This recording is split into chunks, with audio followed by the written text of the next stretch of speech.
गीतांजलि का गहरा राज, दादी शाह का झटका, नए ट्विस्ट के साथ ये रिश्ता क्या कहलाता है में धमाका। आने वाले एपिसोड में जहां दुर्गा पूजा के पहले दिन पंडाल सजाते वक्त दादी शाह की नजर गीतांजलि, उसके यक्षपति और बेटी पर पड़ जाती है। जैसे ही दादी शाह की नजर उन पर पड़ती है, वह शॉक हो जाती हैं।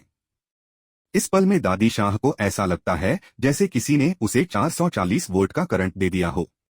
वह पूरी तरह से चौंक जाती हैं और एक नई कहानी का आगाज होता है। यह सीरियल ये रिश्ता क्या कहलाता है में आने वाला एक और शानदार ट्विस्ट है, जो आने वाले एपिसोड्स को और भी दिलचस्प बनाने वाला है। गीतांजलि के और उसके परिवार के साथ इस सीरियल में एक बड़ा मोड़ आता है, जो दर्शकों को सस्पेंस में डाल देता है। पिछले कुछ एपिसोड्स में हम देख चुके हैं कि अभीरा धीरे धीरे रिकवर कर रहे हैं। हालांकि गीतांजलि की मौजूदगी ने सभी को चौंका दिया है, खासकर अभीरा और माहिरा को। जब गीतांजलि और उसका पति अरमान पंडाल में आते हैं तो अभीरा को काफी बुरा लगता है। वह गीतांजलि को देखकर अंदर ही अंदर परेशान हो जाती है, लेकिन वह अपने प्रोफेशन होने का रुख अपनाते हुए अरमान का स्वागत करती है। हालांकि गीतांजलि की हर एक एक्टिविटी, खासकर अरमान के साथ उसका व्यवहार, अभीरा को असहज कर देता है। वह जानबूझकर उन दोनों को खुश दिखाने की कोशिश करती है, जैसे कि वह अपने हनीमून पर आई हो। इन सभी घटनाओं को देखकर अभीरा को तो बुरा लगता ही है, लेकिन वह अपने दिल की बात नहीं कह पाती और उन दोनों का स्वागत करने का प्रयास करती है। इसी दौरान रिसोर्ट में भी काफी भीड़ बढ़ चुकी होती है, क्योंकि लेंस लाइट की वजह से अधिकतर गेस्ट अब उसी रिसोर्ट में रुकने लगे हैं। ऐसे में दादी शाह भी अपना काम संभालने लगती हैं और दुर्गा पूजा के पहले दिन पंडाल को सजाने की जिम्मेदारी उठाती हैं। दादी शाह का कहना है कि हर दिन अलग अलग फंक्शन किए जाएंगे और इस दिन दुर्गा माँ का पंडाल सजाना होगा। यहाँ पर दादी शाह, मायरा और अभीरा मिलकर पंडाल को सजाने में व्यस्त हो जाते हैं। पंडाल की सजावट के बीच दादी शाह की नजर अचानक गीतांजलि पर पड़ती है। दादी शाह को यह देखकर बड़ा झटका लगता है कि गीतांजलि अरमान के साथ नहीं, बल्कि किसी और व्यक्ति के साथ वहां मौजूद है। दादी शाह काफी हैरान हो जाती हैं और अब उसे यह शक होने लगता है कि कहीं गीतांजलि का कोई गहरा राज तो नहीं है। जैसे ही दादी शाह पास जाकर उनकी बातों को सुनने की कोशिश करती हैं, तो उसे पता चलता है कि गीतांजलि की एक बेटी भी है, जो उसी रिसोर्ट में मौजूद है। यह सुनकर दादी शाह के पैरों तले से जमीन खिसक जाती है और वह बिल्कुल चौंक जाती हैं। यह राज अब तक किसी ने नहीं बताया था और दादी शाह को भी यह बिल्कुल नई जानकारी मिलती है। इस बात को सुनते ही दादी शाह फ्लैशबैक में चली जाती हैं और सोचने लगती हैं कि गीतांजलि ने अपनी बेटी को क्यों छोड़ दिया था। वह किचन में खड़ी होती है और अपने पुराने दिनों के बारे में सोचती है, जब उसने यह फैसला लिया था कि वह अपनी बेटी को छोड़कर आई थी। दूसरी तरफ यक्षपति भी गीतांजलि से मिलने के लिए वापस आता है और हाथ जोड़कर कहता है कि वह अब पहले जैसा नहीं है।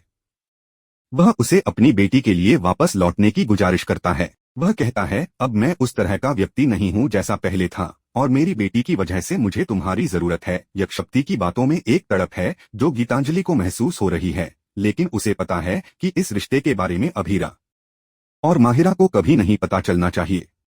वह इस रिश्ते को लेकर सच्चाई छुपाए रखने के लिए हर संभव कोशिश करती है, लेकिन दादी शाह को अब सब कुछ समझ में आ चुका है। जब वह गीतांजलि के साथ उसके अतीत के बारे में बात करती है, तो वह सोचती है कि क्या गीतांजलि ने सही किया था या नहीं। दादी शाह के मन में अब सवाल उठता है कि क्या गीतांजलि के लिए यह सही था कि उसने अपनी बेटी को छोड़ दिया और अपना रास्ता चुन लिया। गीतांजलि अपनी बेटी के बारे में सोचती हुई दादी शाह से कहती है कि उसने यह फैसला क्यों लिया, लेकिन दादी शाह अब गीतांजलि की सच्चाई समझ चुकी हैं और वह अब उसे एक नया दृष्टिकोण देती हैं। वह कहती हैं, जो भी हुआ वह तुम्हारे लिए सही था, लेकिन तुम्हें अपनी बेटी से मिलकर उसे सच्चाई बतानी चाहिए। यह सीन देखने के बाद यह साफ हो जाता है कि आने वाले एपिसोड्स में दादी शाह का क्या रुख होगा। क्या वह इस राज को छुपाए रखने की कोशिश करेंगी या फिर यह सच्चाई सबके सामने आएगी। यह सीरियल अब एक नई दिशा में बढ़ने वाला है, जहां दर्शक यह जानने के लिए बेताब हैं कि क्या दादी शाह इस बारे में कोई एक्शन लेंगी या नहीं। और आज के एपिसोड की शुरुआत एक दिलचस्प मोड़ के साथ होती है, जहां अभीरा अपने पुराने रिसोर्ट को देखकर भावुक हो जाती है। अभीरा की आंखों में आंसू आ जाते हैं और वह अपने पुराने दिनों को याद करती है। मायरा जो उसके पास खड़ी होती है, वह हैरान होकर कावेरी से पूछती है, मम्मा रो क्यों रही हो? इनको बोलो यह चश्मे पहन लें। कावेरी चुपचाप मुस्कुराते हुए अभीरा को अंदर चलने के लिए कहती है, लेकिन तभी रिसोर्ट का मैनेजर आता है और उन्हें रोककर पूछता है, आप कौन हो और अंदर कैसे जा रही हो? इस पर अभिरा घबराकर डर जाती है, लेकिन कावेरी बिना घबराए पूछती है, आप कौन हो? तब वह आदमी जवाब देता है, मेरा नाम सुंदर है और मैं यहाँ का मैनेजर हूँ। मैनेजर उन दोनों से कहता है कि वह अंदर नहीं जा सकती। कावेरी गुस्से में कहती है, क्या आप अपने गेस्ट को यहाँ से बाहर निकाल रहे हो? यह सुनकर मैनेजर चुप हो जाता है और कहता है, यहाँ इंडियंस को एंट्री नहीं है। कावेरी को यह सुनकर बहुत हैरानी होती है और वह गुस्से में कहती है, इंडिया में रहकर एक इंडियन को एंट्री की अनुमति कैसे नहीं दी जा सकती? मैनेजर उसे जवाब देता है, यह रिसोर्ट अब नए मालिक के पास है और यहाँ के नियम भी बदल गए हैं। कावेरी तुरंत जवाब देती है, हम यहाँ पहले भी आ चुके हैं, तब तो यह नियम नहीं थे। मैनेजर ठंडे स्वर में कहता है, तब यह रिसोर्ट पुराने मालिक का था, अब नया मालिक है और नियम बदल गए हैं। कावेरी की बातों को अनसुना करते हुए मैनेजर कहता है, यहाँ कोई भी गेस्ट बिना अनुमति के अंदर नहीं जा सकता। फिर कावेरी कहती है, हमने इस रिसोर्ट को खरीदा है। अभीरा इस रिसोर्ट की मालिक रह चुकी है। सुनकर मैनेजर चिढ़ते हुए जवाब देता है, क्या करूं? क्या यहाँ उनकी मूर्ति लगा दूं? और फिर वह गार्ड को बुलाता है। कावेरी और अभीरा डर जाती हैं, लेकिन कावेरी अपनी जगह पर खड़ी रहती है। वह गार्ड से कहती है, मुझे एक फोन करना है। गार्ड उसे रोकने के बजाय कहता है, आप किसी को भी फोन कर लें, लेकिन आपको यहाँ से बाहर जाना ही पड़ेगा। मायरा यह सब देख रही होती है और फिर वह अपनी माँ को चश्मा पहनाती है ताकि वह ठीक से देख सकें। कावेरी मायरा से कहती है, 2 सेकंड रुक जाओ। मायरा मजाक करते हुए कहती है, 2 सेकंड में क्या जादू हो जाएगा? तभी मैनेजर दौड़ते हुए आता है और कावेरी के पैरों में गिरकर माफी मांगता है। वह कहता है, मुझे नहीं पता था कि आप इस रिसोर्ट को खरीदने वाले हैं। मैं माफी चाहता हूँ। कावेरी गुस्से में कहती है, हम इस रिसोर्ट के मालिक हैं और अब हमें अपना हक चाहिए। कावेरी मैनेजर से कहती है कि वह अभीरा से माफी मांगे। मैनेजर भी झुका हुआ माफी मांगता है। मायरा उसे छेड़ते हुए कहती है, अगर आप हमारी मदद करना चाहते हो तो हमें भी कुछ अच्छा चाय परोस दो। कावेरी गुस्से में कहती है, यह देश एक परिवार की तरह है और यहाँ के लोग एक दूसरे के परिवार के सदस्य हैं। परिवार को कभी भी घर में कहीं भी आने जाने का पूरा अधिकार होता है। मैनेजर शर्मा कर माफी मांगता है और कावेरी अभीरा और मायरा को लेकर रिसोर्ट के अंदर चली जाती है।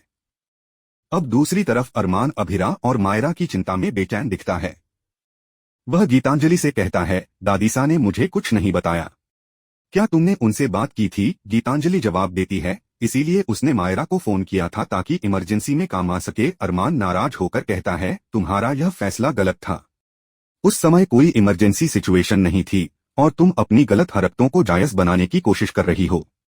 गीतांजलि उसे समझाने की कोशिश करती है, अभीरा और मायरा दादीसा के साथ सुरक्षित हैं, लेकिन अरमान साफ कहता है, अभीरा और मायरा की देखभाल मेरे अलावा कोई नहीं कर सकता। मुझे नहीं लगता कि वे यहाँ सुरक्षित हैं। यह सुनकर गीतांजलि चुप हो जाती है। अभीरा और मायरा रिसोर्ट के अंदर आकर रिसेप्शन एरिया में खड़ी होती हैं और अब अभीरा पुराने दिनों को याद करने लगती है। कावेरी उसे याद दिलाती है, क्या तुम्हें याद है हम पहली बार इसी रिसोर्ट में मिले थे? यह सुनकर अभीरा को अपनी पहली मुलाकात याद आती है।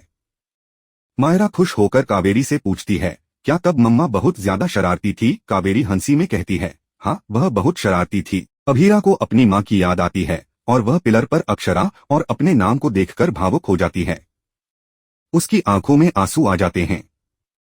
वह सोचने लगती है, कैसे मैं अपनी माँ से बिछड़ी थी। इसके बाद वह किचन में चली जाती है और वहाँ की पुरानी यादों में खो जाती है। यह सब देखकर मायरा उससे पूछती है, तुम क्यों रो रही हो? मम्मा, कावेरी चिंता में कहती है, अगर अभीरा की हालत यहाँ बिगड़ गई तो हमें क्या जवाब देंगे? मायरा अभीरा को समझाते हुए कहती है, दुखी मत रहो, हम किसी दूसरी जगह चलते हैं। अभीरा जवाब देती है, मैं दुखी नहीं हूँ। पुरानी यादों के साथ कभी खुशी के आंसू आते हैं। यहाँ मेरी बहुत कीमती यादें जुड़ी हैं। मायरा उसे समझाते हुए कहती है, तो इसका मतलब ये खुशी के आंसू हैं। मायरा कावेरी से कहती है, हम पहली बार अपनी नानी के घर आए हैं तो हमें इस जगह को दिखाओ। कावेरी खुश होती है और सोचती है कि शायद इस जगह से अभीरा को पहले जैसा महसूस हो। दूसरी तरफ अरमान माधव से संपर्क करने की कोशिश करता है, लेकिन माधव मदद करने से मना कर देता है और कहता है, जब अरमान की शादी गीतांजलि से हो चुकी है तो अब उसे अभीरा की चिंता नहीं करनी चाहिए। विद्या अरमान को दिलासा देती है, कावेरी जल्द ही अभीरा और मायरा को लेकर वापस आ जाएगी। लेकिन अरमान निराश होकर कहता है, मुझे नहीं लगता कि वे जल्दी वापस आएंगे क्योंकि वे बहुत सारा सामान लेकर गए हैं। वहीं कावेरी और मायरा पिकनिक की योजना बनाती हैं।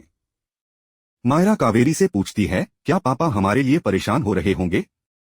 क्या हमें उन्हें बता देना चाहिए? तभी अरमान का कॉल आता है। मायरा कावेरी से पूछती है, क्या मैं पापा से बात कर लूं? कावेरी समझाते हुए कहती है, अगर अरमान को पता चला तो वह यहाँ आ जाएगा और फिर वह अभीरा का ख्याल रखने में व्यस्त हो जाएगा। वह अपनी देखभाल छोड़ देगा। मायरा समझ जाती है और कावेरी से सहमत हो जाती है। कावेरी फिर फोन उठाकर अरमान को देती है।